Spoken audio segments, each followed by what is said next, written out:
Welcome to Saravanas kitchen. இன்றைக்கி நம்ம வரகரிசி இட்லி எப்படி ரெடி பண்ணுறதுன்னு பார்க்கலாம். 3 கப்பு வரகரிசி எடுத்திருக்கேன். எந்த கப்பில் அளக்குறோமோ அதிலே தான் நம்ம எல்லாத்தையும் மெஷர் பண்ணி எடுத்துக்கணும். 1 கப்பு இட்லி அரிசி. இட்லி அரிசிக்கு பதிலாக பச்சரிசி கூட சேர்த்துக்கலாம். 1 கப்பு உளுந்தம்பருப்பு, 1 ஸ்பூன் அளவுக்கு வெந்தயம். இதை நல்ல 3-4 தடவை கழுவி எடுத்துட்டு நல்ல தண்ணியில் ஊற வைக்கணும். 4 மணி நேரம் போல் இந்த அரிசியை ஊற வைக்கணும். 4 மணி நேரம் நல்லா ஊறிடுச்சு. பாருங்கள் எவ்வளோ நல்லா ஊறி வந்திருக்குன்னு. இப்போ இதை தண்ணியை ஃபில்ட்ரு பண்ணி எடுத்துகிட்டு நம்ம மிக்ஸி ஜாரில் அரைச்சி எடுத்துடலாம். நிறைய அரிசி ஊற வைக்கிறீங்க அப்படின்னா நீங்கள் கிரைண்டரில் கூட அரைக்கலாம். நான் கம்மியாக ஊற வச்சுருக்கனால மிக்ஸி ஜாரில் அரைச்சி எடுத்துக்கிறேன். மிக்ஸி ஜாரில் நான் 3 முறை இதை அரைச்சி எடுத்தேன். தண்ணி ஃபில்ட்ரு பண்ணி போட்டுட்டேன். எந்த தண்ணியில் ஊற வச்சோமோ அதே தண்ணியை ஊற்றி தான் இப்போ நான் அரைச்சிக்க போகிறேன். பாருங்கள் நல்லா அரைப்பட்டுருச்சு. இப்போ இதை ஒரு பாத்திரத்தில் மாற்றிடலாம். இப்போ மறுபடியும் அதே மாதிரி நான் எடுத்து போட்டுட்டேன். தேவையான அளவு உப்பு சேர்த்துக்கலாம்.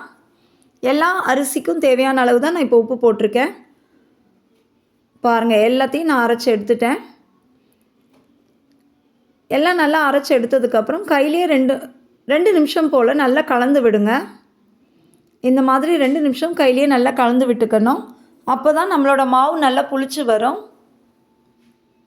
இதை நான் நைட்டு தான் அரைச்சேன், காலையில் இட்லி ஊற்றிக்கலாம் அப்படின்னு. இப்போ நல்லா கலந்துட்டேன். தட்டு போட்டு மூடி வச்சிடலாம்.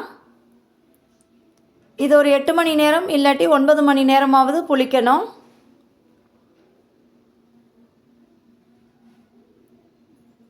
இப்போ நான் தட்டு போட்டு மூடி வச்சிட்றேன். காலையில் பார்க்கலாம் மாவு எப்படி புளிச்சிருக்குன்னு.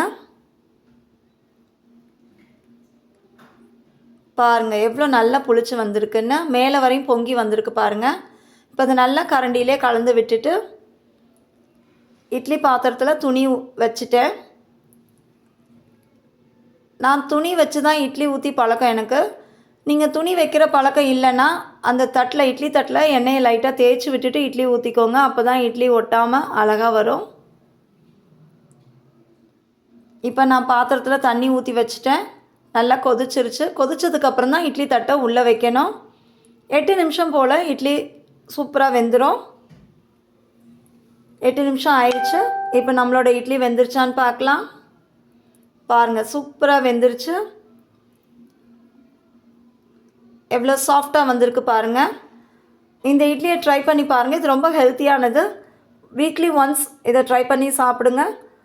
தேங்க்ஸ் ஃபார் வாட்சிங் திஸ் வீடியோ.